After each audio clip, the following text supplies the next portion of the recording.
এই যে তুমি বারবার বলো চলে যাই, ধরো তুমি চলে গেছো, খানিকক্ষণ পর ফিরে এসে যদি দেখো যে কষ্টে ভিজে যাচ্ছে আমার বুক, আমার চোখের দিকে তাকিয়ে তুমি কি তখন মুখ লুকাতে পারবে? বলো না, পারবে? আর আর এসে যদি দেখো আমার হাতে ভেজা রুমাল, তখনও অপেক্ষায় আমি, কোথাও যাইনি। যদি তোমার দিকে তাকিয়ে বলি এলে কেন, চাই না তোমাকে আর, চলে যাও যেখানে ছিলে, তখন তখন আমাকে কাছে না টেনে তুমি পারবে? বলো না, পারবে? নমস্কার বন্ধুরা, এনডি লাভ স্টেশনে আমি জয়দীপ আরও একবার তোমাদের সবাইকে স্বাগত জানাই। আমাদের প্রেমের আড্ডায় আবার আমরা হাজির হয়েছি ভিন্ন স্বাদের একটি প্রেমের গল্প নিয়ে। আজ বৃহস্পতিবার রাত ৮টা মানেই এনডি লাভ স্টেশনে প্রেমের আড্ডা। গল্পটি ভালো লাগলে কিন্তু অবশ্যই চ্যানেলটি সাবস্ক্রাইব করে দিতে ভুলো না। তো চলো আর দেরি না করে শুরু করা যাক আমাদের প্রেমের আড্ডার আজকের গল্প।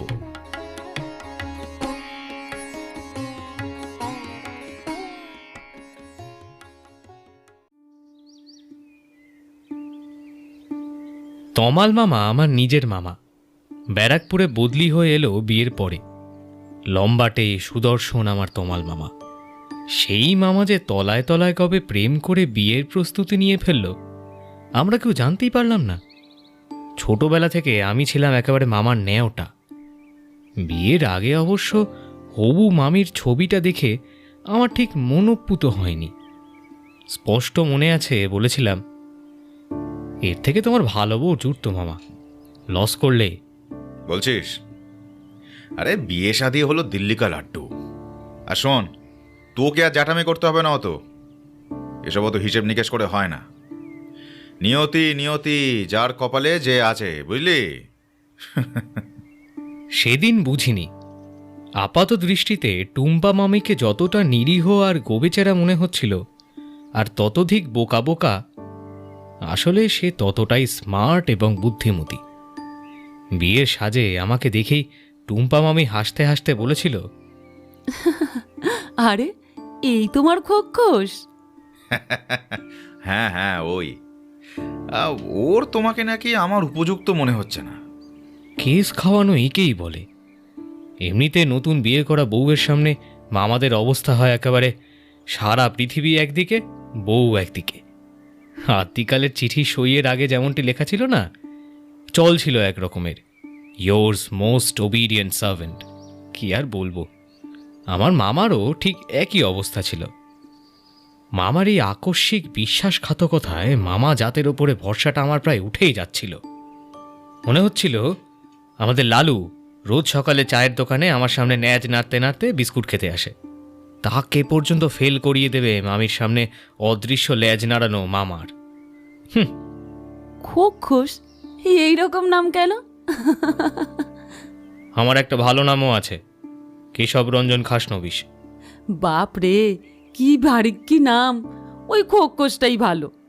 হ্যাঁ, ওই নামটা আমারই দেওয়া। ওর খাওয়া দেখেই নামটা দিয়েছি। তুমি আইডিয়া করতে পারবে না ওর উদরের ক্যাপাসিটি কতটা। সত্যি বলতে কি, মামার বাড়ি যাওয়া এই জন্য প্রায় কমিয়ে দিয়েছিলাম। প্রায় মাস 6 হলো মামা বদলি হয়ে এলো ব্যারাকপুরে। আমার কলেজে ছুটি পড়ে গেছিল। মামা একদিন মাকে ফোন করে নতুন ফ্ল্যাটে আসতে বলল। গৃহপ্রবেশ হবে, নারায়ণ পুজো হবে। মা যেতে পারল না, হুকুম পড়ল আমার উপরে ব্যাগার খাটার। বাড়ির সবাই যেন মনে করে আমি একটা ফাউল, আমার কোনো কাজকর্ম নেই, দুটি খেতে পেলে আর শুতে পেলে আমি বছরের পর বছর বাল্মীকির মতো বসে বসে কাটিয়ে দিতে পারবো। আর কি অগত্যা! রওনা হলাম একটা মঙ্গলবার দুপুর।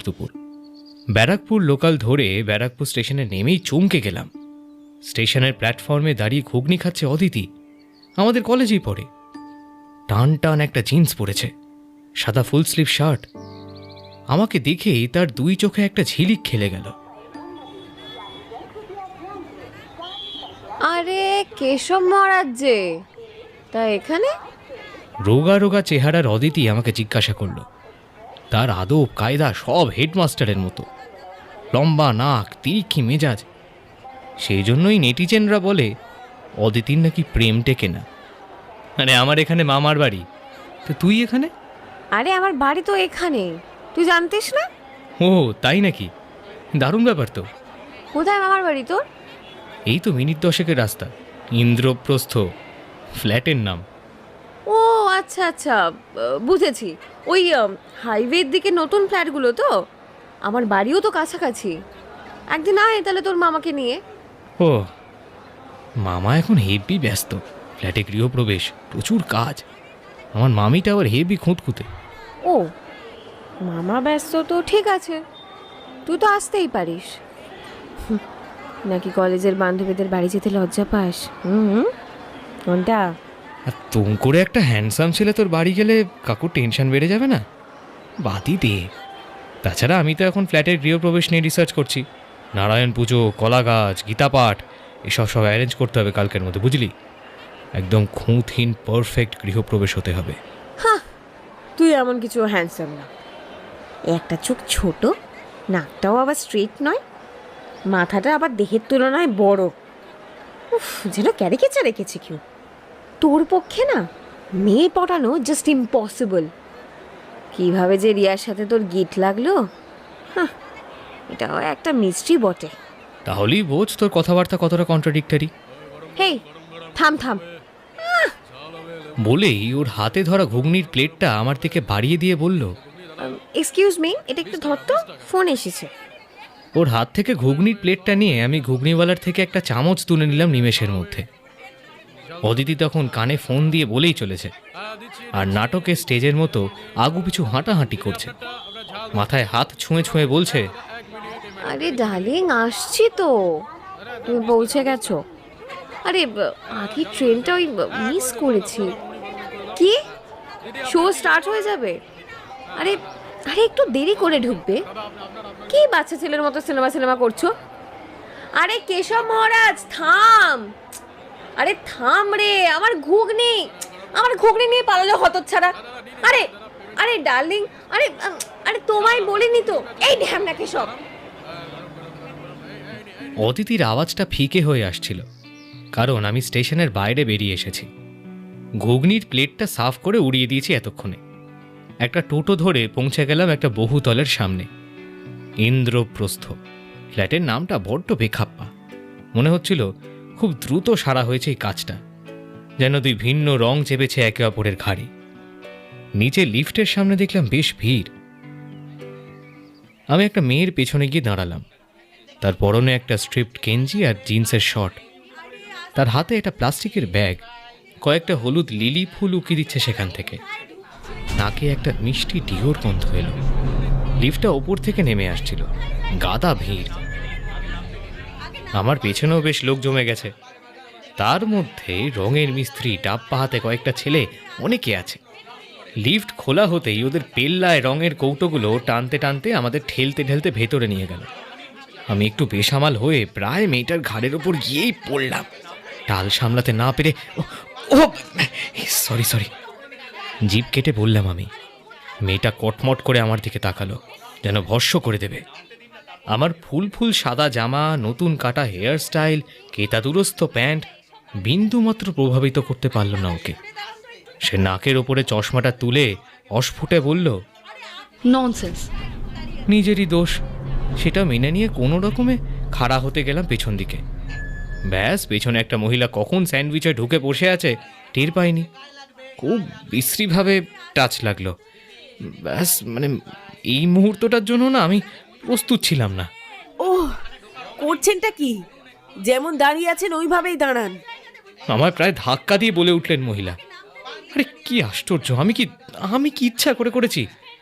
এটা কোনো কলকাতার বাস হলে আর আগে পেছনে দুটো ব্যাটা ছেলে থাকলে বাওয়াল কাকে বলে আমিও দেখিয়ে দিতাম। তবে এখানে পরিস্থিতি সংবেদনশীল, একটু নাজুক, কথায় কথা বাড়ে। এই চেপে যাওয়াই স্থির করলাম বুদ্ধিমানের কাজ। তার উপরে আমার মামা এই বিল্ডিংয়ের বাসিন্দা, তার একটা প্রেস্টিজ জড়িয়ে আছে। লিফটটা একতলাতে একটা ঝাঁকি দিয়ে থামল। আমার সামনের মেয়েটি এবার ফের ধাক্কা খেলো আমার সঙ্গে। আশ্চর্য তো, আপনি সরে যেতে পারছেন না? মেয়েদের মধ্যে এসে দাঁড়িয়ে আছে উজবুক একটা। এই 1 মিনিট, মাফ করবেন, আমি না জায়গা মতোই ছিলাম। উনি তো পরে এসে ঢুকেছেন আমাদের পিছনে। লিফটে যেতে অত অসুবিধা হলে না হেলিকপ্টারে যাতায়াত করবেন, যত্তস্ব। কি বললেন? সাহস কি করে হয় আপনার? কি আস্পর্ধা! বাহ রে বাহ, আপনার ডগি ডগি আর আমার ডগি কুত্তা। আপনার শরীর কাত হলে পিসার মিনার, আর আমি বেসামাল হলেই কর্পোরেশনের বিল্ডিংয়ের ভাঙা নোটিশ। আচ্ছা ঝামেলা তো, ইডিয়েট। কি? আমি ইডিয়েট? আপনার ফাদার না, মানে আপনার ফুল ফ্যামিলি ইডিয়েট। আহা, শান্ত হও মা, শান্ত হও। কটা দিন একটু মানিয়ে নাও। কন্ট্রাক্টরের ছেলে ছোকরা তো সব ঢুকছে, ওদের মুখে লেগো না। ওরাই ক্রাইম করে বেড়ায় সব রাতের বেলা। ডেঞ্জারাস এলিমেন্টস সব। মাফ করবেন, আমি কন্ট্রাক্টরের ছেলে ছোকরা নই। আমার মামা এই ফ্ল্যাটে থাকেন। তাছাড়া আপনাদের কথা ধরনটা অত্যন্ত অফেন্সিভ। I strongly object. খেটে খাওয়া লেবাররা মানুষ নয় নাকি? হ্যাঁ, এইভাবে সবাইকে ক্রিমিনাল বানিয়ে দেওয়া যায়? আমি তো বলবো উল্টে আপনারাই হচ্ছেন ক্রিমিনাল। কথাটা মুখে এলো কিন্তু ঠোঁটে এলো না। গলার জোর দেখিয়ে প্রতিবাদ করব, সুযোগ পেলাম না। তার আগেই দেখি বয়স্ক মহিলা আর ওই শর্টস পরা মেয়েটি লিফট করে নেমে গেল। মেয়েটির বয়স বেশি হবে না, এই 20-র নিচে, কিন্তু কি তেজ, কি মেজাজ, বাপরে বাপ। পরের ফ্লোরে উঠে বুঝতে পারলাম ঝামেলার মধ্যে হিসেবে গন্ডগোলটা হয়েছে। আমি একটা তলা উঠে এসেছি বেশি। সিঁড়ি দিয়ে নেমে এসে 303 ফ্ল্যাটের কলিং বেলটা বাজালাম। আমার নধরকান্তি মামা দেখি খালি গায়ে বারমুন্ডা পরে দরজাটা খুলে দিচ্ছে। আয় কক্ষুস, আয় আয়। ওহ, কিছু ফ্ল্যাট কিনেছো গো, দেখে আমার চক্ষু চড়ক গাছ। আইয়াম তো অবাক মামা। হ্যাঁ, চিনে আসতে পেরেছো তাহলে? তখনই মামি বেরিয়ে এলো, হাতে একটা পঞ্চপ্রদীপ নিয়ে। বলি, প্রদীপটা বাড়িয়ে দিল আমার দিকে। হ্যাঁ, এই তো ট্রেন ধরলাম, টুক করে চলে এলাম। লাইনটা ভালো, প্রচুর ট্রেন। তবু মামার বাড়ি আর আসাই হলো না বিয়ের এই কমাসে। আর বলো না, সেমিস্টার নিয়ে এত ব্যস্ত, আর ছুটিতে বাড়ি এলো সময় পাই না একদম। হ্যাঁ, দিদি বলেছে আমায়, বাড়ির এত কাজ করে আমার ছেলে, এত ব্যস্ত থাকে, পাড়ার লোকে জানতেই পারে না ও বাড়ি এসেছে। আসলে কোনোদিন দেখে না তো। ও মায়ের একটু বাড়িয়ে বলা স্বভাব। যাকগে, তারপর কি কাজ আছে বলো, জলদি বলো। আমার একটা বন্ধু এখানে এসছে, সময় পেলে একবার ওর বাড়ি একটু ঘুরে আসবো। কিন্তু তুই এত ঘেমে গেছিস কেন? কারোর সাথে ঝগড়া করে এলি নাকি? দেখি মামা আমার জন্য একটা কাঁচের গ্লাসে স্প্রাইট ঢেলে এনে দিয়েছে। ঝগড়া? আরে মারামারিও হওয়ার উপক্রম গো। এসব সাংঘাতিক লোকজন থাকে তোমাদের ফ্ল্যাটে। সে কি, কেন রে কক্ষুস? আরে আরে ওই লিফটে কি ভিড়, দাঁড়ানোর জায়গা নেই তো, আর দেখে উঠে পড়লাম। তারপর ঠেসে ঠেসে উঠলো আবার একগাছা মাইকেল অ্যাঞ্জেলোর দল। মাইকেল? কি? আরে আরে রঙের মিস্ত্রি। ব্যাস আমাকে একেবারে ঠেসে দিয়েছে। একটা মেয়ের ওপরে গিয়ে পড়লাম, আবার সেই মেয়েও তো বলিহারি, পা দেখাচ্ছে, পা একটু একটু প্যান্ট পরেছে। ওসব পড়লেই বাকি, না পড়লেই বাকি। যাকে 2-1 কথায় তো ঝগড়া লেগে গেল। নেহাত মেয়ে বলে আমি বললাম না কিছু, আমি দক্ষিণ কলকাতার ছেলে, আমার তো একটা বিয়ে আছে। নাহলে একটা 82 শিক্ষার চর না রেডি ছিল। আচ্ছা আর কক্ষুস, তুই স্প্রাইট খা, এসি চালাবো। নিজেকে এবার একটু চেঞ্জ কর। পরের বার এইরকম লেডির সাথে ঝগড়া না করে বরং ফুল দে, বুঝলি? দেখবি অনেক প্রবলেম সলভ হবে। ফুল তোর হাতেই ছিল, অনেকটা এইরকম। আমি আঙুল দিয়ে নির্দেশ করলাম ফ্রিজের ওপরে রাখা একগুচ্ছ হলুদ লিলি ফুলের দিকে। পর মুহূর্তেই মামার ঘরের একপাশে রাখা একটা প্লাস্টিকের ঝুড়ির দিকে নজর গেল আমার। চোখটা আটকে গেল ওটার ওপরে। আরে ওটা এখানে কি করছে? এই বিল্ডিংয়ে সবার ফ্ল্যাটেই কি এরকম ঝুড়ি আছে নাকি? ব্যাস, খুট করে একটা আওয়াজ হলো। মামার ঘরের ডান দিকের ওয়াশরুমের দরজাটা খুলে গেল। আমাকে হতভম্ব করে দিয়ে শর্টস পরা মেয়েটি বেরিয়ে এসে পাপোশে ভেজা পা ঘষতে লাগলো। ও মাই গুডনেস, সেই মেয়েটা! আলাপ করিয়ে দি, প্রিয়া আমার বোন, পুনেতে থাকে এখন, বিয়েতে আসতে পারেনি, ওর পরীক্ষা পড়ে গেছিল। আমার হতবাক মুখের দিকে তাকিয়ে মামি বলল কথাটা।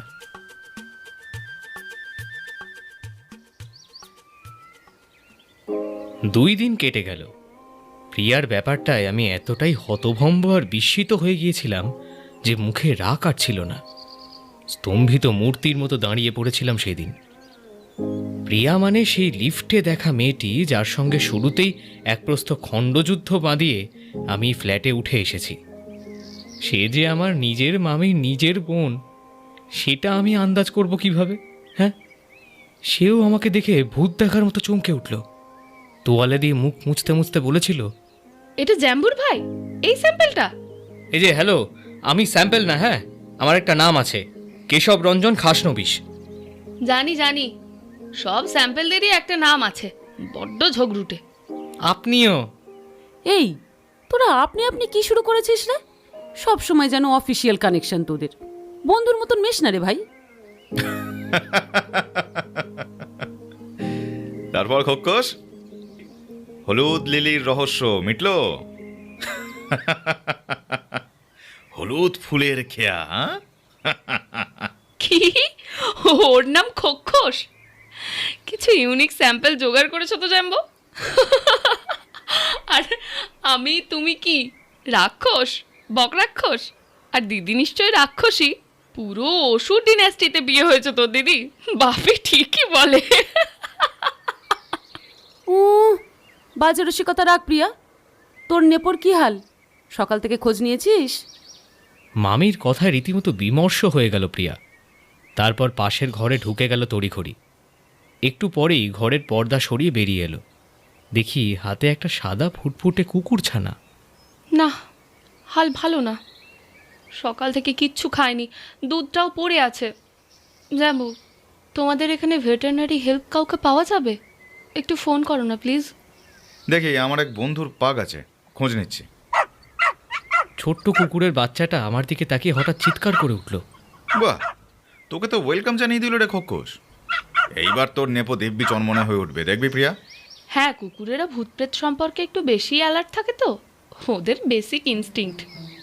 বলছি, আপনার কি সবাইকে খাটো করে কথা বলার স্বভাব নাকি? বড্ড খারাপ স্বভাব তোর, সত্যি প্রিয়া। দুজন নতুন আলাপ হলো, কোথায় বন্ধুর মতো মিশবি, সাপে নেউলের মতো ঝগড়া করছিস। সত্যি বাবা। বাহ, ঝগড়া তো জ্যাম্বুর ভাই খোকস শুরু করলো। আমি নাকি পা দেখিয়ে বেড়াই, এসব বলে বেড়াচ্ছে আমার নামে। তা পা দেখালে পা বলবো না? বাহ রে, বেশ করেছি, দেখিয়েছি, ভ্যাকসিন করিয়েছি অনেক খরচ করে। ওসব ডাফাররা বুঝবে না। কি আশ্চর্য, আমাকে ডাফার? মামা, তোমাদের বাড়িতে এসে আমি এইসব শুনবো না। টুম্পা, প্রিয়া, প্লিজ ম্যানেজ। এসব কি শুরু করলে তোমরা? আমার অফিসের টাইম হয়ে গেল, আজ অনলি হাফ ডে ছুটি পেয়েছি, আমি চললাম। তারপর কাঁধে গামছাটা নিয়ে বাথরুমের দিকে দৌড় মারল আমার তমাল মামা। টুং করে তখনই কলিং বেলের শব্দ হলো। মামি দরজা খুলতে দেখা গেল এক বছর 40-এর মহিলা দাঁড়িয়ে। বলল, এসো ঝর্ণা মাসি, খিচুড়ি চাপিয়ে দাও, তোমাদের দাদা আজ বাইরে যাবে। মুখ তুলে উঠে পড়ল প্রিয়া। কিচ্ছু বলল না, অনুতাপের লেশমাত্র নেই তার। শুধু কুকুর ছানাটা কোলে নিয়ে পিঠে আলতো করে হাত বোলাতে বোলাতে ঘরময় ঘুরে বেড়াতে লাগলো। ফের সেই ছোট্ট হাফ প্যান্টটা পরেছে, লম্বা লম্বা ওয়্যাক্সিং করা প্রদর্শন করে চলেছে আমার সামনে, যেন ফের আমাকে উত্ত্যক্ত করার ভঙ্গিমা। তোমার কুকুরের নাম কি? আমার দিকে না তাকিয়েই বারান্দায় গিয়ে দাঁড়ালো সে কুকুরটাকে কোলে নিয়ে। অগত্যা মামিকে বললাম, যাকে আমাকে ফর্দটা দাও বাজারের, আমি যাই যদি কিছু আনতে হয়। সবই তোমার মামা করে গেছে, ফল ফুল দশকর্মা সব সব করা আছে। তুমি শুধু একটা দইয়ের প্যাকেট মুদির দোকান থেকে এনে দাও। বাজারের ব্যাগটা হাতে নিয়েছি, বেরোতে যাব, হঠাৎ কি খেয়ালে মামিকে জিজ্ঞাসা করলাম, এই ডাফার মানে কি গো? প্রিয়াকে জিজ্ঞাসা করব? থাক। গেঁও ভূত কোথাকার।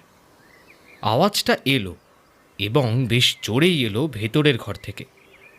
প্রিয়া যে সেই আওয়াজের মালকিন সেটা আমি বুঝেছি, এবং এটাও বুঝেছি যে সে আমার কথা স্পষ্ট শুনতে পেয়েছে। যত সব! আরে আমার ব্যাগটা কোথায়? খেয়াল পড়লো আমার ব্যাগটা ঘরের কোণে রেখেছিলাম, সেখানে নেই। তোমার ঘরে দিতে বললাম তো প্রিয়াকে, ওখানেই ঢুকিয়ে দিয়েছে।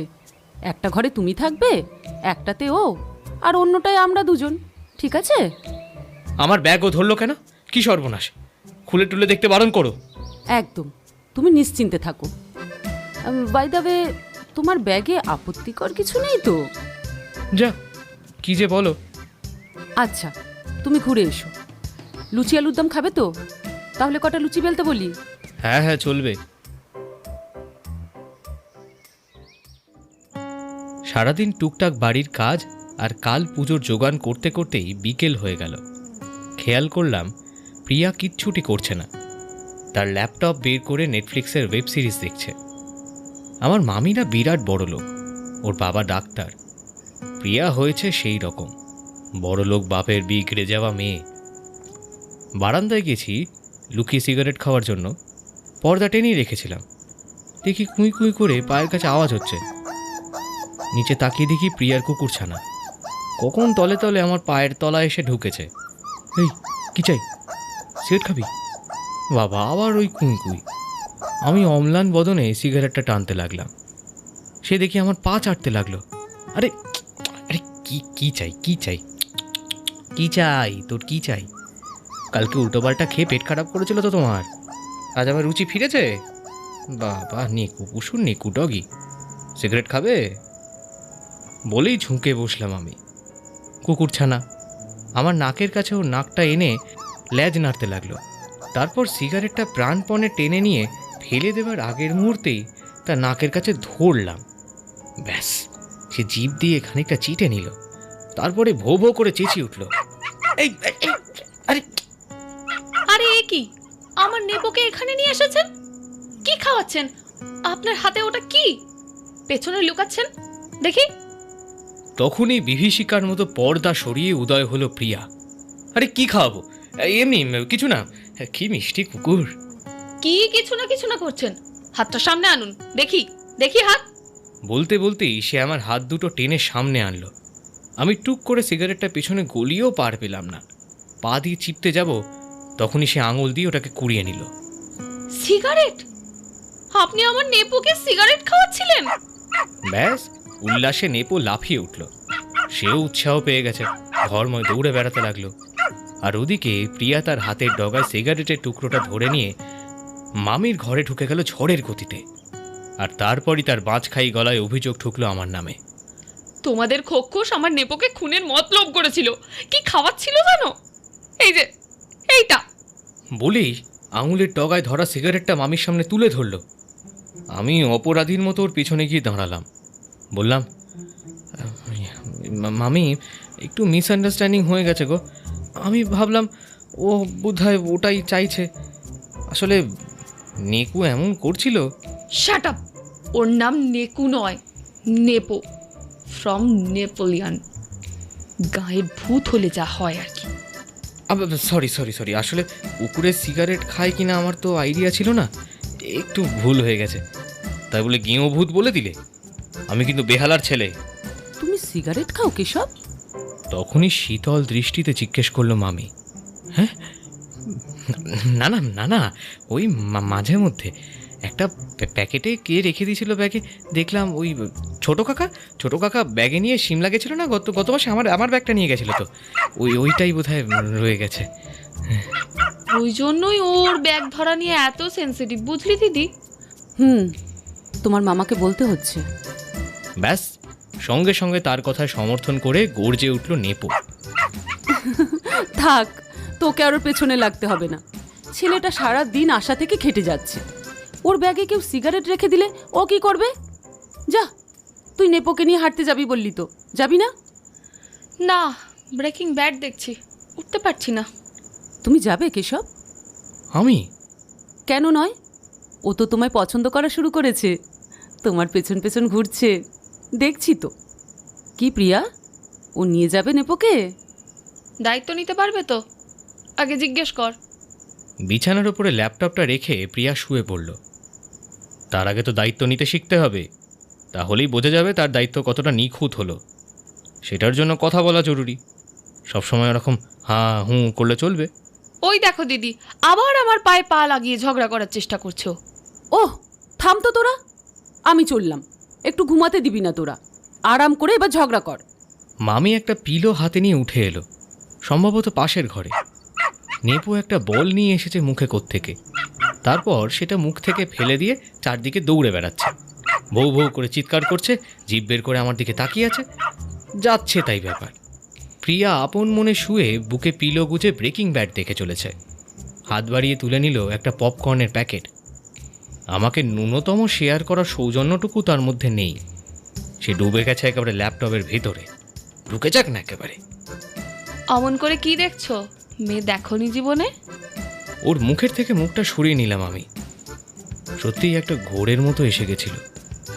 আমি কি হ্যাংলার মতো ওর দিকে তাকিয়েছিলাম। একটু লজ্জা লজ্জা বোধ হতে লাগলো, তবে সেটা টের পেতে দেওয়া যাবে না। হ্যাঁ, দেখেছি। তুমি নেপোর ব্যাপারে কি জিজ্ঞেস করছিলে সকালে? জেনে গেছি। তোমার কুকুরের নাম নেপো। ভালো। আর কিছু জানার আছে? খুব মিষ্টি তোমার নেপো। সে তো হবেই, পমেরিয়ান বলে কথা। কত যত্নে মানুষ, ওকে গড়ে তুলেছি আমি আমার মতো করে। তোমার সঙ্গে না তোমার কুকুরের একটা অমিল আছে। সে তোমার মতো আমাকে অপছন্দ করে না, কথায় কথায় ঝগড়া করতেও আসে না। দুদিন যাক, তারপর দেখা যাবে। আমার ধারণা ওর সঙ্গে আমার বনিবনাটা খারাপ হবে না। দেখা যাক কে চেঞ্জ হয়। তুমি কি আমার সাথে ফ্লার্ট করার চেষ্টা করছো? এসব করে লাভ নেই, ফু হয়ে ভস্ম হয়ে যাবে। যাকে উঠি। তো তোমার নেপো কি ওয়াকে যাবে? হ্যাঁ, দিদিকে বলে নিয়ে যাও। আর শোনো, বাইরের খাবার যেন কিছু মুখে না দেয়, আর অন্য কুকুরের থেকে খুব সাবধান। সেদিন রাতে শুতে শুতে বেশ দেরি হয়ে গেল। আমার হস্টেলের অভ্যাস, ভোর 3টের আগে ঘুম আসে না। রাত জেগে সিনেমা দেখি। টম হ্যাঙ্কস আমার খুব প্রিয় অভিনেতা। ফরেস্ট গাম্প দেখে আমি ছিটকে গেছিলাম। 28 বার দেখেছি। যতবারই দেখি যেন নতুন নতুন রূপে ছবিটা আমার সামনে ফুটে ওঠে। শাশ্বত প্রেমের চিরন্তন আখ্যান। সবার মাঝেই একটা করে ফরেস্ট গাম্প আছে, শুধু আমরা প্রত্যেকে একটু একটু আলাদা। আর খালি এইটাই মনে হয়। তখনই হঠাৎ প্রিয়ার মুখটা বারবার ভেসে আসছিল। কি সর্বনাশ! আমি কি ওর প্রেমে পড়লাম নাকি? মামি শুনলে তো মুখটা কালো করে আমার সামনে থেকে সরে যাবে। নিঘাত মামার সামনে তার 14 গোষ্ঠী উদ্ধার করে দেবে। বলবে অসুরের বংশ, রাক্ষসগণ কোথাকার। আর মামা শুনলে তো আমাকে দুম করে একটা লাথি মেরে এই বাড়ি থেকে বার করে দেবে। মুখের ওপরে দরজাটা বন্ধ করে দিয়ে বলবে, মরকট, তোর জন্য প্রিয়া হাতে শিরা কেটেছে। জীবনে তুই আর এই বাড়িতে আসবি না। বাড়ি পিছে আমি চলে যাব। সারা জীবন দরকার হলে ভাড়া বাড়িতে কাটিয়ে দেবো। তবু তোর মুখ দর্শন করতে চাই না। বিদায় হো, আম্মক কোথাকার। কিন্তু একটা গন্ডগোল আছে ওই চিন্তায়। প্রিয়া আমার জন্য হাতের শিরা কাটবে, এটা বোধ হয় মামা বলবে না। মানে ওই প্রিয়া এই টাইপের নয়, একটু টাইগ্রেস টাইপের। দরকার হলে লোকের হাত কেন, মুন্ডু কেটে নেবে। কিন্তু নিজের হাতের শিরা মনে হয় না। এহেন প্রিয়ার ব্যাপারে আমার প্রেমের চিন্তাভাবনা মানে বামুন হয়ে চাঁদে হাত দেওয়ার শখ। আশ্চর্য! এইসব কি আকাশকুসুম ভেবে চলেছি বলুন তো আমি। ফরেস্ট গাম্পের ওর জায়গায় চলে গেছি আমি, আর প্রিয়া চলে গেছে জেনির জায়গায়। সেই দুর্দম অকুতভয় মেয়ে, মৃত্যুর মুখে যে ফরেস্টের প্রেমকে সার্থকতা দান করে, এমন একজন মেয়ে যার জন্য 1 যুগ যুগান্ত অপেক্ষা করা যায়। নীরার মতো রৌদ্রের সোনালি পরশের মধ্যে মধ্যে একটা পালক, একটা যুগান্তের পর 2 পৃথক আখ্যান এক করে জুড়ে দেয়। এক করে জুড়ে দেয়। এই সব ভাবতে ভাবতেই আমি ঘুমিয়ে পড়লাম। দেখলাম বুবার আফ্রিকান মা শ্রিম্প রান্না করে এনেছেন, টেবিলে আমার জন্য রাখছেন। ভিয়েতনামে যুদ্ধ হচ্ছে, দুমদাম বোমা পড়ছে, পাহাড়ের জঙ্গলে ঢাল বেয়ে দৌড়ে আসছে আমি ফরেস্টে। তারপরেই দৃশ্যান্তর। প্রিয়া বারান্দায় ঝুঁকে পড়েছে রাস্তার দিকে। আমি হেঁটে চলেছি একটা হুডি মাথায় দিয়ে। কুয়াশাময় সকাল, আমার সঙ্গে সাথে ছুটে চলেছে নেপো, তার মুখ থেকে একটা বাষ্প বেরোচ্ছে। হঠাৎ একটা আওয়াজে সহসা আমার ঘুমটা ভেঙে গেল। এটা এটা গ্লাস ভাঙার শব্দ কি? এবং সেটা এসেছে সম্ভবত প্রিয়ার ঘর থেকে। আমি উঠে পড়লাম। ওর কোনো বিপদ হয়নি তো? এই চিন্তাটাই আমার মধ্যে বারবার ফিরে ফিরে আসছিল। প্রিয়ার ঘরের আলোটা জ্বলছে খেয়াল করলাম। এখন তো রাত্রির 3:45। প্রিয়া এখনো জেগে আছে। বেশ অবাক হলাম। ওর ঘরের দরজাটা সামান্য ফাঁকা, মনে হয় ওয়াশরুম থেকে ঘরে এসে ঢুকলো। আমি সন্তর্পণে পা টিপে টিপে ওর ঘরের বাইরে এসে দাঁড়ালাম। সে ফোনে কারোর সঙ্গে ফিস ফিস করে কথা বলছে। দরজার কাছে কান পাতলাম আমি। তুই জেগে আছিস রোমিও? শোন না, ঘুম আসছে না রে। তুই আমার জন্য একটা গান করবি প্লিজ? আরে রাত কোথায়? কি পাড়ার কুকুর বলে জেগে উঠবে? পাড়ার লোকজন গালিগালাজ করবে? আরে এইটুকু করতে পারবি না আমার জন্য? দাঁড়া। দড়াম করে একটা আওয়াজ করে দরজাটা বন্ধ করে দিল প্রিয়া। আর কোনো কথা শোনা গেল না।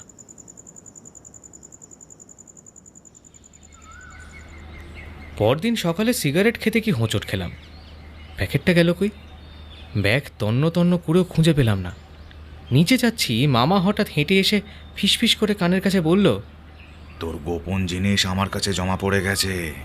হ্যাঁ, কি বলো গো? কে সরালো, মামি? না না, লেডি দারোগা। আমার ওয়ার্ড্রোবে আছে। চুপি চুপি নিয়ে ওয়াশরুমে ঢুকে যা, নইলে ছাদে। দেখো কাণ্ড, ও কি আমার ব্যাগ সার্চ করছে নাকি? তুমি একটা কথা বলো মামা, ওকে এই অধিকারটা কে দিয়েছে? হুম, তাকে অধিকার দিতে হয় না, সে ছিনিয়ে নিতে জানে। সকাল সকাল রিপোর্ট করা হয়ে গেল, জাম্বু তোমার খোকস কি লেভেলের বিড়ি সিগারেট খায় তুমি কল্পনা করতে পারবে না। 3 প্যাকেট কিনেছে, ভাবতে পারো? আর তোমার বাড়িতে তুমি এইসব বেলেল্লেপানা নিশ্চয়ই অ্যালাউ করবে না, কি বলো? তাহলেই বল। তা তুমি কি বললে? একদম ঠিক করেছিস, আবার পেলে আবার গুপি করে দিবি। ওয়েল ডান প্রিয়া। বা রে বা, তুমি তো দেখছি সাপের গালেও চুমু খাচ্ছ, ব্যাঙের গালেও চুমু খাচ্ছ, দুদিকেই একেবারে 2 নৌকায় পা দিয়ে নাকি? আচ্ছা ডিপ্লোম্যাটিক তো তুমি। আরে বুঝলি না তো, আমি যেমন তোর মামা, ওরও তো জ্যাম্বু, দাদার মতো। ব্যাপারটা ওর সামনে প্রশ্রয় দিলে সেটা ওকে হার্ট করা হবে, তাই না? আবার তোর কাছেও আমি শক্ত হতে পারি না, তাই এইসব ব্যালেন্স রেখে চলা আর কি। সংসারের নিয়ম রে ভাগ্নে, ব্যালেন্সিং অ্যাক্ট, ওসব তুমি বুঝবে না। ও কি করেছে জানো?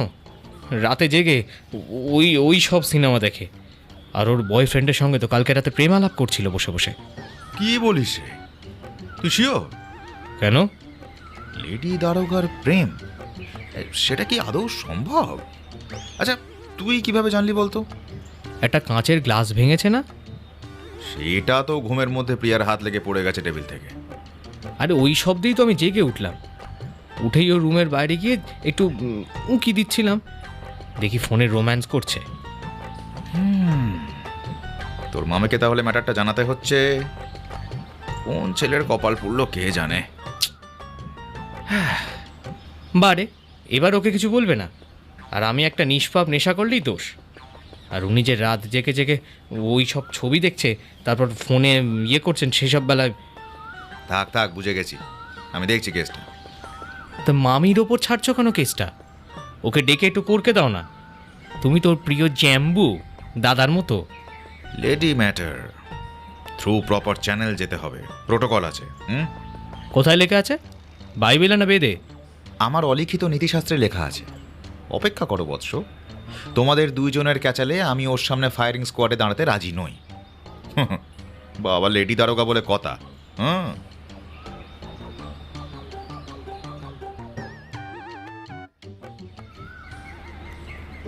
মামার নতুন ফ্ল্যাটে কাল নারায়ণ পুজোটা বেশ ভালোভাবে সম্পন্ন হলো। হোম হলো, গীতাপাঠ হলো, 2 জন পুরোহিত এসেছিলেন। ধুনোর গন্ধে চারদিকটা ভরে উঠেছিল। ফুল বেলপাতা সাজানো হচ্ছিল। প্রিয়া দেখি তারই মধ্যে শাড়ি নামিয়ে দিয়েছে। বেশ সময় দিয়ে পুজো জোগান করলো। তাকে দেখতে লাগছিল শিশিরে ভেজা শিউলির মতো। পুজোর শেষে প্রদীপ নিয়ে সে ঘরে ঘরে ঘুরে যাচ্ছিল। আমি দেখে আর উত্তাপ নেব কি একেবারে একেবারে স্ট্যাচু হয়ে গেছিলাম। শেষে যখন দৌড়ে গেলাম তাপ নিতে, সে ঘাটটা ঘুরিয়ে বলেই চলে গেল। আমি একেবারে সামনে গিয়ে দাঁড়ালাম। এই আরে আরে কি করছো? দেখতে পাচ্ছ না আমি বাকি রয়ে গেছি? আমি তোমার জন্য হাত পুড়িয়ে দাঁড়িয়ে থাকবো? কখনো না, স্বপ্ন দেখো। আরে কি করছো? আরে আমার নেওয়া হয়নি তো। তুমি আমার সঙ্গে এরম কেন করো বলো তো? আমি তোমার শত্রু? উল্টো পাল্টা লাগাবে, ভাঙাবে, আর কি করব? যত সব। আরে তুমিও তো আমার সিগারেট চুরি করেছো, আমার ব্যাগে হাত দাওনি? বেশ করেছি। আমার নেপোকে আবার না হলে সিগারেট খাওয়াবে তুমি? বিশ্বাস নেই তোমার? উফ, তোরা আবার ঝগড়া শুরু করেছিস? সত্যি বাবা, দে আমায় পঞ্চপ্রদীপটা দে। মামি প্রিয়ার হাত থেকে প্রদীপটা নিয়ে বাইরে ঘরের অতিথিদের দিকে আগুন ছোঁয়াতে নিয়ে গেল। প্রিয়ার সঙ্গে আমার খটমট বেড়েই চলল দিন দিন, দিনে রাতে ঝামেলা। ফ্রিজে আমি খাবার রাখলে সে বের করে খেয়ে নেয়। সেদিন একটু পায়েস রেখেছিলাম রাতে খাবো বলে, সেটা রাতে ফ্রিজ খুলে দেখলাম নেই। শুনলাম শেষ আবার করে দিয়েছে। বেশ, আমিও ছাড়ার পাত্র নই। ওর জন্য ফ্রিজে কোল্ড কফির ক্যান ছিল, সেটা পাল্টা অর্ধেকটা খেয়ে বাকিটা জল মিশিয়ে রাখলাম। কিন্তু বিশেষ সুবিধা হলো না।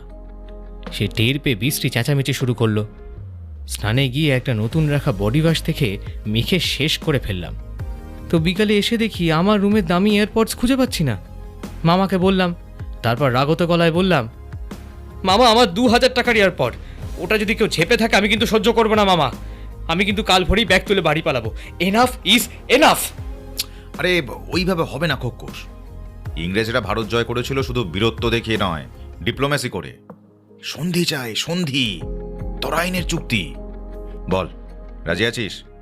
আমি কিন্তু তাহলে কথা বলে দেখতে পারি। আমি জানি না, আমার এয়ারপডস চাই, তুমি যা পারো করো। শোন, আমার কাছে একটা ফর্মুলা আছে, একদম আনপ্যারালাল।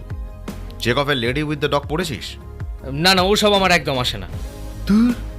তোর আশেটা কি বলতো? কত ভাগা একখানা। শোন, আমি তোর হয়ে ওর সামনে উদ্দাম প্রশংসা করব তোর। এতে একটু একটু করে তোর জন্য একটা সিম্প্যাথি তৈরি হবে। সেখান থেকে জন্ম নেবে নতুন বন্ধুত্ব, নতুন বাঁক নেবে সম্পর্কটা। ঠিক আছে? আমার সিম্প্যাথি চাই না মামা, আমার চাই রেসপেক্ট। ধুর গবেট, একটা থেকেই অন্যটা জন্ম নেবে। এক কাজ কর, তুই একটা চিঠি লিখে দে তো। ক্ষমা চেয়ে চিঠি লিখবি ওকে। কি কি অন্যায় করেছিস সব স্বীকার করবি, একটাও বাদ দিবি না। চিঠি? ইম্পসিবল। আচ্ছা, তাহলে আর কি, ইয়ারপর আর ফেরত পাবি না। যা ব্যাগ গুছিয়ে নেয়, কাল কেটে পড়। ভীতু কাপুরুষ কথাকার। আর যদি চিঠি পেয়েও নেচে নেচে সারা বাড়ি এই ফ্ল্যাটের রস্তগীদের, প্যাটেলদের, সেনদের দেখিয়ে বেড়ায়, আমার সম্মানটা থাকবে? আরে করবে না, করবে না, আমি লিখে দিতে পারি। নে ঝটপট কর, দেরি করিস না। অগত্যা নিজের ঘোরতর অন্তর্দ্বন্দ্ব সত্ত্বেও চিঠিটা লিখতেই হলো। খুব খারাপ লাগছে একজন লেডির সামনে সারেন্ডার করে দিচ্ছি। নিজেকে মনে হচ্ছে সম্পূর্ণ লোম ছেটে ফেলা একটা ভেড়া। সেই রাতে অবশ্য দেখলাম মামা অনেকক্ষণ প্রিয়ার ঘরে বসে গল্প করে কাটালো। কি এত গল্প করলো কে জানে। মামা প্রচুর গল্পের বই পড়ে, সেই থেকেই দেখেছি গল্প করার ক্ষমতাটা যেন বেড়ে গেছে। একসময় কৌতূহল হলো, উঁকি মেরে দেখলাম মামার গল্প শুনে প্রিয়া হো হো করে হাসছে। মামা আমার চিঠিটা বের করে ওকে দিল। কফিতে চুমুক দিতে দিতে সেটা প্রিয়া পড়তে লাগলো। তারপরে সেটা টুক করে একটা ছবি তুললো মোবাইলে। হ্যাঁ হ্যাঁ, গেল গেল গেল গেল, মেয়েটা বোধহয় আবার আমাকে ফাঁসাবে। ওর মাথায় নিশ্চয়ই কিছু কুমতলব ঘুরছে, আমাকে এক্সপোজ করে দেয় যদি। এই চিন্তাটাই মাথায় ঘুরঘুর করতে লাগলো। বেশ টেনশন লাগছিল। একটু পরে মামা ডেকে বলল, প্রিয়া নেপোকে ওয়াকে নিয়ে যাবে, তোকে যেতে বলেছে ওর সাথে। আমি বুঝলাম তরাইনের সন্ধি সই হওয়ার অনুকূল পরিস্থিতি। মামার কথায় জাদু আছে ভেবে উল্লসিত হলাম। একটা শর্টস গলিয়ে রেডি হয়ে দেখলাম প্রিয়া একটা ট্রাউজার পরে বেরিয়ে এলো রুম থেকে। পরিবর্তনের ইঙ্গিত বুঝতে পারলাম। হোয়াটসঅ্যাপে দেখি প্রিয়ার থেকে একটা মেসেজ ঢুকেছে। আমার লেখা চিঠিটার ছবি পাঠিয়েছে, নিচে লেখা, যাতে ভুলে না যাও। একটু পরে সে আমার ফোন চেয়ে নিয়ে একটু দেখে ফেরত দিয়ে বলল, পড়েছো মেসেজটা? ওটাই দেখলাম। 5 মিনিট হাঁটার পরে একটা পার্ক পড়ে। সোসাইটির এই বিল্ডিংগুলোর জন্যই নতুন তৈরি হয়েছে পার্কটা। বেশ কিছু বাচ্চা ছেলেমেয়ে খেলতে আসে, বয়স্ক লোকজনরা হাঁটাহাঁটি করে সন্ধেবেলা, কেউ কেউ জটলা করে বসেছে খোশ গল্প করতে। নেপোর গলা চেনটা প্রিয়া খুলে দিল। সে দৌড়িয়ে ঘুরতে লাগলো সামনের মোলায়েম ঘাসে ভরা প্রান্তরে। এই শোনো, তোমাকে দেখি নেপু বেশ চনমনে হয়ে গেছে, এটা আই মাস্ট অ্যাডমিট। দ্রুত সুস্থ হয়ে উঠলো খুব। থ্যাঙ্কস। থ্যাঙ্কস বলার কিছু নেই, আসলে আমারই দোষ। আমাদের সম্পর্কটা এমনভাবে একটা ঝগড়া মারামারি দিয়ে শুরু হলো, ভাবলেই হাসি পায়। তোমার সম্পর্কে বলো, কিছুই তো জানি না। ঠান্ডা পড়ে গেছে না, একটা পুলোভার চাপিয়ে এলে ভালো হতো। হ্যাঁ, শিশির পড়া তো এই সময়টাতেই শুরু হয়। হেমন্ত আসছে। আমার আর কি, এই চলছে, কলেজ বাড়ি এই করেই কেটে যাচ্ছে সময়। কলেজে 3rd ইয়ার, তোমাদের কলেজে মেয়ে নেই? অন্তত পাড়াতেও নেই? আরে মেয়ে কেন থাকবে না, আমার ওসব খুব একটা ভালো লাগে না। বাহ, কেন প্রভু সন্ন্যাসী টাইপ নাকি গন্ডগোল কেস? না না, সেরম কিছু না, এমনি সব দিক থেকে আমি ফিট। হেই প্রিয়া, এইভাবে হেসো না, সব বুড়োগুলো দেখো আমাদের দিকে তাকিয়ে আছে। বুড়োগুলো খুব আরামি, খালি বুকের দিকে নজর। ইস, কি বাজে মুখ গো তোমার। আমার মুখ আর শুনেছ কি? তাছাড়া স্পষ্ট কথায় কষ্ট নেই, আমি ফর্মে থাকলে না কান দিয়ে রক্ত বেরোবে তোমার। আচ্ছা, তুমি নাকি তোমার কাজে খুব অনুতপ্ত? তাছাড়া আমরা তো এখন বন্ধু। নেপো হঠাৎ অন্ধকারের মধ্যে দাঁড়িয়ে পড়ল, ডাকতে লাগলো প্রবলভাবে, কারণ আমাদের দিকে কেউ সাইকেল নিয়ে এগিয়ে আসছে অন্ধকারের মধ্যে। একটু পরেই তার মুখটা দেখে আমি চমকে উঠলাম। একটা মেয়ে, আরে এ তো অদিতি। আরে কেশব মহারাজ, আরে তোমার খোঁজে এসেছিলাম তো। তুমি এখানে কার সাথে? আরে বাস, গাড়ি অন ট্র্যাক। এদিকে রিয়ার কি হবে? হ্যাঁ, দেবো, বলে দেবো? সহসা বলে উঠল। মুহূর্তটার জন্য বিন্দুমাত্র প্রস্তুত ছিলাম না। আমার তো বর্ষি গেলে অবস্থা। প্রিয়ার সঙ্গে সম্পর্কটা একটু ছন্দে আসছিল, তারই মধ্যে উগ্রচণ্ডী অদিতির আগমন হেঁটে সবটা ঘ করে দিল। আমি কোনো মতে নিজেকে সামলে নিয়ে বললাম, তা হঠাৎ এইভাবে না বলে চলে এলি? একটা ফোন করে আসতে পারতি তো। হঠাৎ আসিনি, তুমি আসতে বাধ্য করেছো কেশব মহারাজ। তুমি কোন ছিপে কি মাছ খেলে বেড়াচ্ছ সেটা দেখতে এলাম। আমার বন্ধু রিয়াকে তো আবার রিপোর্ট করতে হবে, তাই না? মেয়েদের এই একটা অদ্ভুত স্বভাব, লাগানো ভাঙানোর চান্সটা পেলে না কোনোভাবেই টলানো যাবে না। ওর কথায় আমি আকাশ থেকে পড়লাম। কি বলতে চাইছে কিছুই বুঝলাম না। এই 1 মিনিট, মানে? তোমার হোয়াটসঅ্যাপে কি দিয়েছো? হ্যাঁ, ভরপুর রোম্যান্স শুরু হওয়ার আগের কাল বৈশাখীর পূর্বাভাস পাচ্ছি। ভৌ ভৌ শব্দে ফের প্রতিবাদ করে উঠল নেপো। এই, আমি চললাম, নেপো বাড়ি ফিরবে, টাটা সবাইকে। বলেই প্রিয়া হাঁটা দিল ফ্ল্যাটের দিকে। আমি অদিতিকে নিয়ে ঠিক কি করব বুঝতে পারলাম না। তার আসার কারণ ঠিক কি?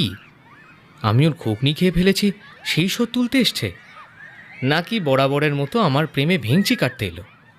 কে জানে। অগত্যা হতাশভাবেই বললাম অদিতিকে, চল মামার ফ্ল্যাটে চল। না, আজ চিনে গেলাম, পরে আসবো। আর আমার বাড়ি কাছেই, ফিরতে হবে। ভাইকে আবার টিউশন থেকে নিয়ে আসতে যাব। অদিতি ও লেডিস সাইকেল চালিয়ে ভেতরে চলে গেল।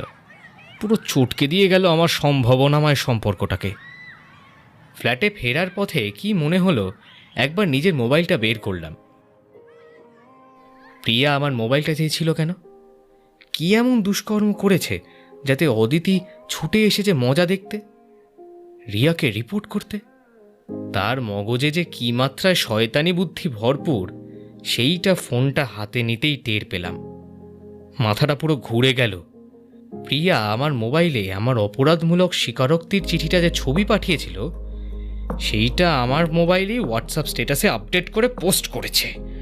আর সেটা ইতিমধ্যেই দেখে ফেলেছে কলেজের গুণগান সশ্রদ্ধ পায় 6-5 লোক, তার মধ্যে রিয়াও আছে। কোনো সন্দেহ নেই সেই কারণেই হয়তো সে অদিতিকে ফোন করেছিল, কারণ ব্যারাকপুরে আমি এসেছি সেটা ইতিমধ্যে নিশ্চয়ই অদিতি জানিয়েছে, তাকে রিপোর্ট করেছে। ফ্ল্যাটে ফেরার পরে প্রিয়া প্রায় আমায় চিনতেই পারল না। আমি কথা বলতে গেলেই সে সরে সরে যাচ্ছিল। এদিকে প্রচণ্ড মাথা গরম হয়েছিল আমার চিঠির ব্যাপারে। ওকে বকবকি, একসময় মনে হলো কি আর হবে, যা হবার হয়ে গেছে। প্রিয়া তার কাজ করেছে, ওইটা করে যদি ও শান্তি পায় তাহলে তাই সই। এদিকে অদিতি এসে আমাকে ওর সামনে সম্পূর্ণ মিথ্যেবাদী হিসেবে প্রমাণ করেছে। তবুও একটা কেমন অপরাধ বোধে ভুগতে লাগলাম। নিজের অবস্থাটা যদি বোঝাতে পারতাম ওকে, একটু হয়তো হালকা লাগতো। তবে তারও তো অবকাশ নেই। প্রিয়া নিশ্চিত আমাকে প্লে বয় টাইপের কিছু একটা ভাবছে। হাল ছেড়ে দিলাম, বারান্দায় দাঁড়িয়ে একটা সিগারেট ধরালাম। ব্যারাকপুরে আমার দিনগুলো শেষ হয়ে আসছিল ঠিক বুঝতে পারছিলাম। হঠাৎ দেখি প্রিয়া কখন বারান্দার অপর প্রান্তে এসে দাঁড়িয়েছে। বলো কি বলবে? দেখো, বাড়ির ভেতরে এসব কথা হয়তো ভালো না, দিদি জাম্বু খারাপ ভাববে তোমার সম্পর্কে। বলার বিশেষ কিছুই নেই, আমি তোমায় মিথ্যে বলিনি। তবে আমার পুরো ঘটনাটা যদি শুনতে... দেখো, আমার আগ্রহ নেই। আমরা তো বন্ধুর মতো মিশেছি। ইনফ্যাক্ট আমার ব্যাপারে কিছুই বলিনি আমি, ইচ্ছে করি। সেদিন গভীর রাত্রে আমার একজন ফ্রেন্ডের সাথে চ্যাট করার সময় তুমি দরজার বাইরে ওত ফেতে শুনেছ, তাই না? আমি জানি রোমিও আমার বয়ফ্রেন্ড নয়, এমনি বন্ধু। ও ছাড়া আমার আরও একটা ছেলে বন্ধু আছে, কামাল। জানো, আমরা 3 জন লং ড্রাইভে যাই। একবার তো গোয়া চলে গিয়েছিলাম ওই কামালের এসইউভি চড়ে। খুব হুল্লোড় করি আমরা। ও, তা তোমাদের কি ওরকম ফ্রি টাইপের রিলেশন? আমরা রিলেশনশিপে আছি কিনা জিজ্ঞেস করছো? না গো, সব ছেলেরা মেয়েদের সম্পর্কে একই দৃষ্টিভঙ্গি কেন রাখে কে জানে। সব ছেলে যেন ওই একটা জিনিসই চায়। আচ্ছা, মেয়েরা হুল্লোড়বাজ হতে পারে না? উদ্দাম আনন্দের স্বাদ নিতে পারে না? নাকি তোমরা ইরানের মতো মেয়েদেরকে ঢেকে রাখতে চাও? ভাবো তো, সেই দেশে মেয়েরা এর জন্য প্রাণ দিচ্ছে। আমাদের এখানে সেটা নেই সত্যি, কিন্তু সেটা না থেকেও আছে, মজ্জায় আছে, লুকিয়ে আছে। মেয়েদের জীবনে সম্পর্কে টানাপোড়েন আছে, প্রেম আছে, প্রতারণা আছে। যেমন আমি সত্যি শিরা কেটে ফেলার মতো প্রেম করেছিলাম একজনের সাথে। ছেলেটা পাঞ্জাবি, সঞ্জয় কোহলি নাম। উদ্দাম প্রেম করলাম জানো। তারপর দেখি সে আমায় চিট করলো। আমি ওকে ডেকে ঠাঁটিয়ে দিলাম এক চর। তারপর সে কি অবস্থা আমার। প্রায় 5 বছরের গড়ে তোলা সম্পর্ক সে ভোলা কি দুঃসহ কাজ। ঘুমের বড়ি খাওয়া শুরু করলাম। এই সময় আমায় সামলাতে সাহায্য করলো না আমার কোনো হিংসুটে মেয়ে বন্ধু না, ওই রোমিও আর কামাল। রোমিও একটু ভক্তিমূলক ছেলে, সব ওপেন মাইন্ডেড। কামাল অবশ্য অন্য গোত্রের, ও গে। যদিও হৃদয়ের দিক থেকে সে পর উপকারী সাহসী একজন বন্ধু। যাকে বাদ দাও, এবার তোমার কথা বলি। তোমাকে দেখে আমার মনে হলো তোমার মধ্যে কিছুই নেই আমাকে আকর্ষণ করার মতো, বাচাল, অলস। কিন্তু তবু মনে হলো তোমার মধ্যে সারল্য আছে, সততা আছে। সেই জন্যই ভালো লেগে গেছিল তোমায়।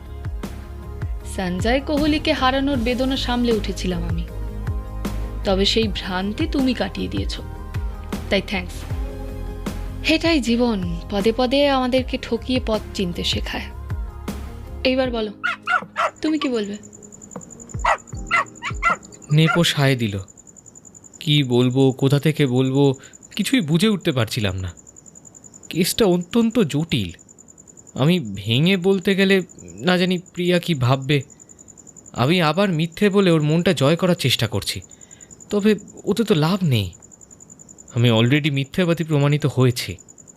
একবার বিশ্বাস ভেঙে গেলে আর জোড়া দেওয়া যায় না। মানুষের আস্থাটাও না কাঁচের মতো। আর ভুলটা তো আমারই। শুরুতেই সব কিছু স্বীকার করে নেওয়াটাই বোধহয় আমার উচিত ছিল। না প্রিয়া, কিছুই বলার নেই, শেষমেশ বললাম আমি। তারপর নেপোকে কোলে তুলে নিলাম। সে আমার নাকের কাছে ওর নাকটা এনে জিভ বের করে নাকটাকে একটু চেটে দিল। রুমে এসে মোবাইল খুলে চক্ষু ছানা পড়া, রিয়ার মেসেজ ঢুকেছে। সে বেশ কড়া করে হুমকি দিয়েছে আমায়। কেশব মহারাজ, তোমার নতুন প্রেমের কথা শুনলাম অদিতির মুখে। জানি না মেয়েটা কেমন, আশা করি তোমায় মানুষ করতে পারবে। তুমি ভাবলে আমি অদিতিকে পাঠিয়ে তোমার রাসলীলা ভণ্ডুল করতে চেয়েছি? So mean of you. আমার সাথে তোমার ফারাক, আমি তোমার মতো ক্রিমিনাল মাইন্ডেড নই যে অন্যের প্রেমে ভাঙচি কাটবো, কনস্পিরেসি করব। তুমি একটা ফ্রিক, আর তাই আমার সম্পর্কে এরকম ভাবো। তুমি পারলে এক জায়গায় কেন 10 জায়গায় মুখ মেরে বেড়াও। আমি কাউকে বলতে যাব না যে আমাদের রিলেশন ছিল। তুমি আমার সাথে সুখী হতে পারলে না, কোনো অসুবিধে নেই। আমি চাই তুমি ফের ঘর বাঁধার চেষ্টা করো। যদি সম্পর্কটা টেকে বিয়েতে ডেকো, তোমার বউকে দেখাবে তো আমায়? উত্তর দিলাম না। সব কেমন যেন অদ্ভুত লাগছে। কোথা থেকে কী সব হয়ে গেল, একেবারে চেন রিয়াকশনের মতো। কিছুই বুঝতে পারছি না। আমার একটু বিশ্রাম চাই। বারান্দায় ফিরে এসে একটা সিগারেট ধরালাম। গোটা দিনটা একটা বিষণ্ণভাবে কেটে গেল। আমাদের মধ্যে কথাবার্তা নেই। প্রিয়া মুখ ঘুরিয়ে চলে যাচ্ছে। মামা অফিসে বেরিয়ে গেল সকালে। আমি চলে আসতে চাইলে মামা আটকে দিল, বলল, তোর তো এখন ছুটি, উইকেন্ডে একসাথে বড় একটা আউটিং প্ল্যান করছি, তারপর তোর রিটার্ন। তাও তো প্রায় দিন তিনেকের ব্যাপার। অবশ্য তার পরদিনই সকালে উঠেই আমি একটা খারাপ খবর শুনলাম। প্রিয়া চলে যাচ্ছে পুনেতে। তার নাকি আজই ফেরার ট্রেন আছে। কাল তৎকালে টিকিটটা কাউকে না জানিয়ে কেটে ফেলেছে। তার চোখ মুখ ভার। মামি একবার আমাকে ডেকে নিয়ে জিজ্ঞাসা করলো, তোমাদের মধ্যে কিছু হয়েছে নাকি? কি হবে? পার্কে যাওয়ার পর থেকে মেয়েটা কেমন গুমড়ে গুমড়ে আছে, সেই ছটফটে ভাবটা আর নেই। কি ব্যাপার? তুমি কিছু করনি তো ওকে? আরে তুমি কি যে বলো, আমি কি পাগল? আমি কি করব? কামড়ে দেবো? কি জানি বাবা, something is wrong. The what is wrong তুমি ওকে জিজ্ঞেস করো। আমি তো দিব্যি আছি, কথা বলছি, সবসময় ঘুরে বেড়াচ্ছি। ওই তো এরকম একটা গোমরা থেরি আমের মতো মুখ করে বসে আছে। আমি কি করব? যাও গিয়ে কথা বলো। মানে আর কি হাদারাম, সব কি আমায় বলে দিতে হবে? অ্যাকচুয়ালি আমি ওকে কি বলবো সেটাই বুঝতে পারছি না। দেখো, অলরেডি তো একবার মিথ্যাবাদীর প্রমাণ হয়ে গেছি। আর ওর মধ্যে নাকি আমার মধ্যে এসব ছাড়া কিছুই নেই। আমি একটা ফালতু নখ দাঁতবিহীন খোকখোস। ও কি? কেসটা জন্ডিস মনে হচ্ছে। তুমি মিথ্যেবাদী নও। আচ্ছা, সেটা প্রমাণ করা যায় না? না, কারণ আমি সত্যি সেদিনকে মিথ্যে কথা বলেছিলাম যাতে ওকে ইমপ্রেস করা যায়। আরে সততা ধুয়ে কি জল খাবে? একটু বানিয়ে বলে দাও না কিছু। একটা মিথ্যে বলেছ, সেটা ঢাকতে আবার একটা মিথ্যে বলে ফেলো, সিম্পল। মামি, মিথ্যের ওপর কি সম্পর্ক তৈরি হয় বলো তো? যাকে তুমি ছেড়ে দাও, লস্ট কেস। ও কিন্তু খুব কষ্ট পাচ্ছে মনে মনে। আমার রক্তের বোন তো, আমি বুঝতে পারছি। জানি না কি গন্ডগোল করে বসেছ তোমরা। তোমার মামাকে বলতে হবে। মামা কেন? আমার 14 পুরুষেরও সাধ্য নেই এইটা রিকোয়েস্ট করার। বলছি তো লস্ট কেস, ছেড়ে দাও না। লস্ট কেস বললাম বটে, কিন্তু একটা সম্পর্ক থেকে বেরিয়ে আসা কি এতটাই সোজা? হাড়ে হাড়ে টের পাচ্ছিলাম সেটা আমি। রিয়াকে নির্বাসিত করেছি আমি, সেটা তো ক্লোজড চ্যাপ্টার। সেটা আমার নিজের সিদ্ধান্ত, যার জন্য যথেষ্ট আমি নিজের ওপরে গর্বিত। কিন্তু এই প্রিয়া তো আমার জীবনে একটা ধূমকেতুর মতো এসে গেছিল। তার এই হঠাৎ ঝড়ের মতো আগমন এই কটা দিন আমার মাথাটাকে একবারে ছাড়খাড় করে দিয়েছে। তবে আর তো কিছু করার নেই। তাই বারান্দায় দাঁড়িয়ে সিগারেট টানতে লাগলাম। নেপো আর কুই করে আমার কাছে আসছে না। সেও তার মনিবের মতো আমাকে ব্রাত্য করেছে। কি সব? সিগারেটটা কোনো রকমে পিছনে লুকিয়ে দেখলাম মামি দাঁড়িয়ে। তার চোখে মুখে একটা উদাস ভাব। কি হয়েছে মামি? কিছু হয়েছে? প্রিয়া ওর ঘরে দরজা বন্ধ করে দিয়েছে। সর্বনাশ, কেন গো? কাঁদছে। সে কি? কেন? কেন তুমি বোঝো না? তুমি কি একবার চেষ্টা করে দেখবে? কোনো লাভ নেই মামি, আমি সত্যি সেদিন মিথ্যে বলেছি, আর মিথ্যে আমি বানিয়ে বলতে পারবো না। মামি চলে গেল। ওদিকে প্রিয়া ওর ঘরের দরজা বন্ধ করে কাঁদছে। হয়তো আমার জন্যই কাঁদছে, হয়তো সঞ্জয় কোহলির জন্য, জানা নেই। তাকে জিজ্ঞেস করার সাহসও আমার নেই। আমি তো সামান্য একটা দাঁত নখবিহীন খোকখোস, একটা গুড ফর নাথিং। ঘণ্টাখানেক পরে মামার ফোন পেলাম। খোকস, রেডি হয়নিস? প্রিয়াকে ছাড়তে যাবি তো? কোথায়? লে হালুয়া, মেয়েটা অত দূর যাচ্ছে, ওকে ছাড়তে স্টেশনে যাবি না উজবুক? রেডি হয়ে নিবি। আর একটা কাজ কর, তোর মামিকে বলবি আমরা 3 ঘন্টা আগে বেরোবো, ঠিক আছে? মেয়েদের সাজ তো টাইম লাগবে। তোর মামি তো আবার পুরো ঢিলেশ্রী। সে কি এত আগে? হ্যাঁ রে গাধা, এত আগে। এটা যদি তুই বুঝতিস সাধু, তাহলে সব গুবলেট করে দিতিস না। আমার তোর দিদি সব প্ল্যানে এরকম ভাবে ভেস্তে দিতিস না, উজবুক কোথাকার। ধ্যাৎ।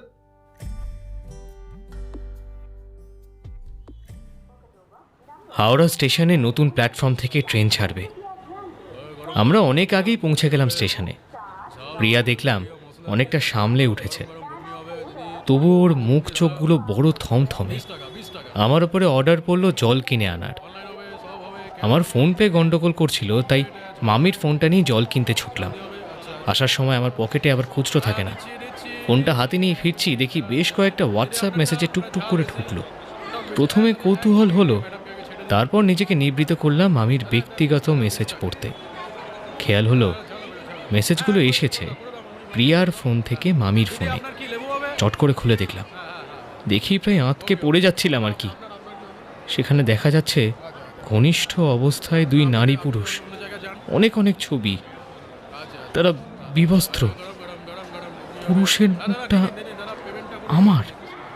এসব কি? এসব? কপালে হাত দিয়ে আমি দাঁড়িয়ে পড়লাম, প্রায় পড়েই যাব, তখনই মামা ডেকে উঠল।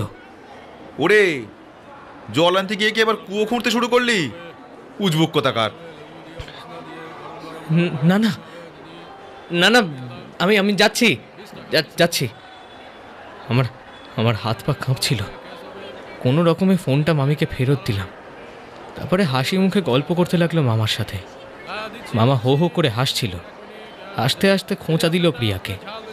সে মাথা নিচু করে বসেছিল, কোনো সারা শব্দ নেই। বেঞ্চের একপাশে আমি চুপ করে বসলাম। আমার মাথাটা ভোঁ ভোঁ করছিল, অনেক অনেক প্রশ্ন মাথায় ভিড় করছিল। জ্বরটা ক্রমশ ছাড়ছে, আবার পাকিয়ে উঠছে। এইসব ছবি প্রিয়ার কাছে গেল কিভাবে, আমি উত্তর পারছি না। হঠাৎ এক পশলা আলো দেখতে পেলাম যেন আমি। মামি, একবার আসবে এদিকে? কি ব্যাপার? একটু এসো না, একটু কথা ছিল। আর তোমার ফোনটা নিয়ে এসো। মামি এগিয়ে আসতেই বললাম, মামি, বিরাট একটা স্ক্যাম হয়েছে আমার সঙ্গে। আমি আমি গোলক ধাঁধায় হারিয়ে যেতে যেতে একটু ভেসে উঠছি। একটা বিরাট কনস্পিরেসি হচ্ছে, তুমিই পারবে এটা ঠিক করতে। কি হ্যালি করছো? বলছি, তুমি জাস্ট শোনো। মামি ফিরে গেলেন মামার কাছে।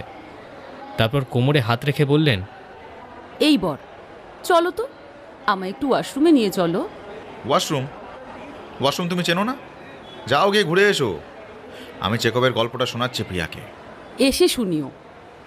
ডার্লিং, হবে না বুঝলে তো, আমি ভুলে যাব। হাউস উইথ দ্য ম্যানসার্ট শোনাচ্ছি। ধ্যাত্তেরি, এইবার রাস্তা থেকে পরপুরুষ ধরে নিয়ে যাব, সেটা ঠিক হবে তো? একটা ছেলে লাগবে না? ওসব খতরনাক জায়গা। এ তোমার দিদি না প্রিয়া, একেবারে ইনকরেজেবল। মামি মামাকে নিয়ে হেঁটে চলে গেল, আমার দিকে একবার চোখ মেরে একটা বুড়ো আঙুল দেখিয়ে। প্রিয়া তখনও মাথা নিচু করে বসে। আমার হাতে সময় নেই, আমায় খুব দ্রুত ঘটনাগুলোকে ওর সামনে সাজিয়ে রাখতে হবে। আমি ভাবলাম, নইলে এই তিক্ততা নিয়ে সম্পর্কটা শেষ হয়ে যাবে, আর আমি সেটা কোনো রকমই মানতে পারবো না। প্রিয়া, আমার তোমার সঙ্গে কিছু কথা ছিল। আমার কোনো কথা নেই তোমার সাথে। প্লিজ প্রিয়া, প্রিয়া, এইভাবে প্রতারণা করো না নিজের সঙ্গে। একবার শোনো আমার কথাগুলো, একবার শোনো অন্তত। কি বলবে তুমি? আর কি বলার মুখ আছে তোমার? সবই তো শেষ। না, শেষ নয়। তুমি জোর করে শেষ করলেও তো আমি শেষ করতে দেব না। তোমাকে কোনো রকম কনস্পিরেসির শিকার হতে আমি দেব না। কিসের কনস্পিরেসি? কে করেছে কনস্পিরেসি? বলছি ওই ছবিগুলো যেগুলো তুমি মামিকে পাঠিয়েছো সেগুলোতে আমি নেই। ওগুলো ফটোশপ, ডিপ ফেক। আমি বলছি শোনো, আমাকে তোমার থেকে সরিয়ে দেওয়ার জন্য ওগুলো পাঠিয়েছে রিয়া। আবার একটা মিথ্যে? না, মিথ্যে নয়। আচ্ছা, তুমি ওই ছবিগুলো কিভাবে পেলে? সেদিন পার্ক থেকে ফেরার সময় আমি আগে ফিরেছিলাম, দেখি ফ্ল্যাটের একটু আগে অদিতি দাঁড়িয়ে আছে। সে আমার সাথে যেচে আলাপ করলো, ফোন নাম্বার দিল, বলল তোমার থেকে সাবধান থাকতে। তুমি তখনও ফেরোনি। আচ্ছা, বুঝে গেছি। তারপরে যে মেসেজগুলো এসছে, তাই তো? হ্যাঁ, তুমি তো প্লে বয়। ও বলল ছবিগুলো একটা মেয়ে তুলেছে ওদের কলেজের। মেয়েটাকে প্রতারণা করতে গিয়ে মার খেয়েছো তুমি। ড্যাম লাই! উফ ম্যাডাম, এখানেই আপনি ফেল করে গেলেন। আমাদের কলেজের একটা ফটোশপ এক্সপার্ট আছে, সেই সব করে বেড়ায়। ওটাই তো তার হবি। রিয়ার সঙ্গে আমার সম্পর্কটা সাময়িকভাবে তৈরি হয়েছিল। ও তখন ফিজিক্যাল হতে চায় একদিন। সেদিন আমার মনটাও খারাপ ছিল, আমি রাজি হইনি। তারপর আরও একদিন জেদাজেদি করে খুব। এর মধ্যে আমি দুজনের ফোন পাই। তাদের সঙ্গে ও নাকি প্যারালালি অ্যাফেয়ার করছিল আমার সঙ্গে, আমাকে না জানিয়ে। আমাকে হুমকি দিল ওরা সরে যেতে।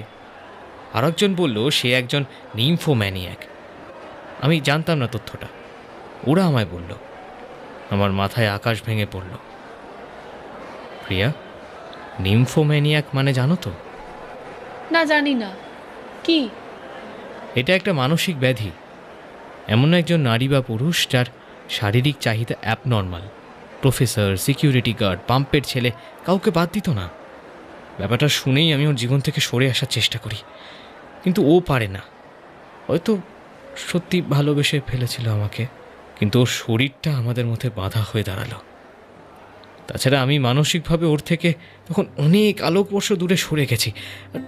তারপরেই হোয়াটসঅ্যাপের স্টেটাসে ও অতিথিকে ওইগুলো পাঠায়, আর তোমায় ওই ছবিগুলো পাঠায় ওর মাধ্যমে, যাতে ওর পথের কাঁটাটা পরিষ্কার হয়। বুঝতে পারছো? তুমি সত্যি বলছো? ইয়েস প্রিয়া, ইয়েস। একদম। রিয়ার ঘটনাটা আমি প্রথম দিন বলতে পারতাম। ভাবলাম এইসব কেচ্ছা একটা সুস্থ সম্পর্কে শুরুতে না আসাই ভালো, পরে না হয় বলা যাবে কোনোদিন। আর দেখো কী সব হয়ে গেল। প্রিয়ার চোখগুলো চিকচিক করে উঠল। নিজের রুমালটা হাতে ভাঁজ করে চোখের কোণগুলো মুছে নিল। তারপরে সরে এলো আমার দিকে। প্রিয়ার শরীর আমার শরীরের সঙ্গে স্পর্শ করেছে এইবার।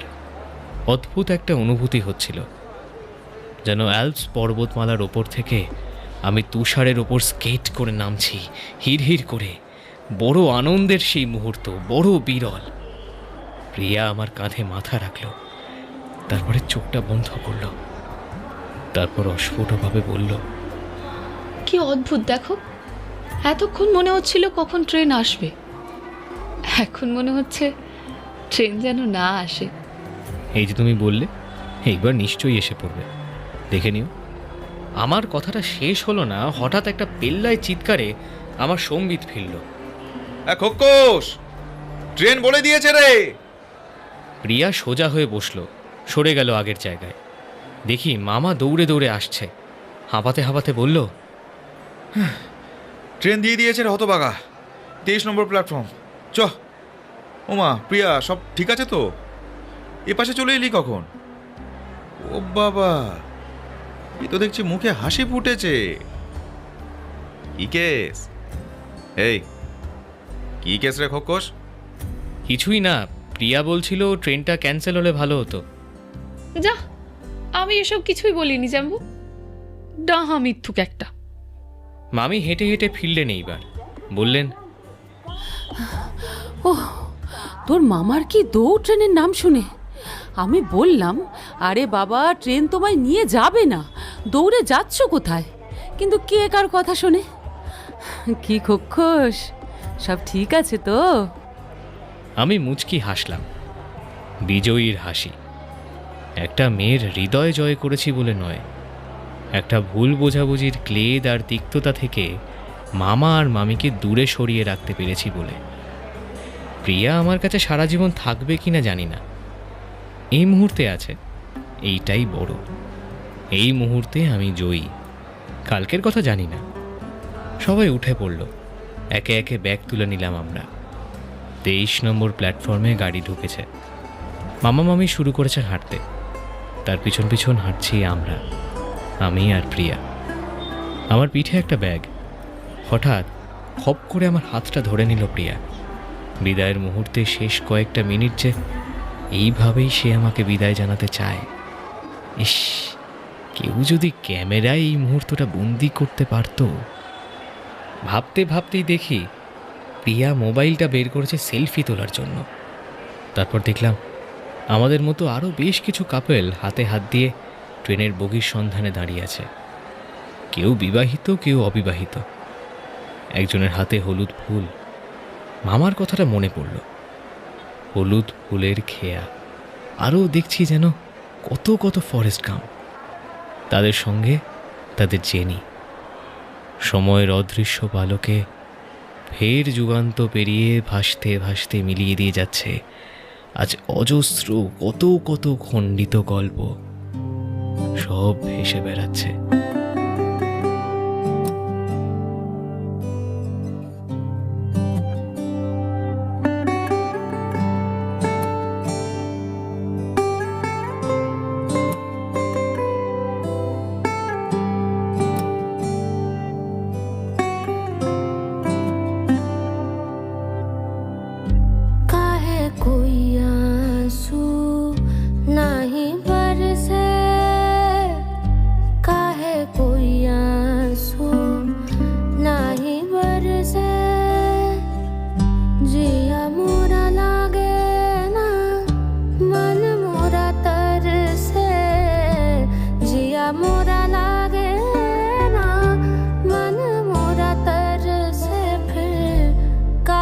कोई आंसू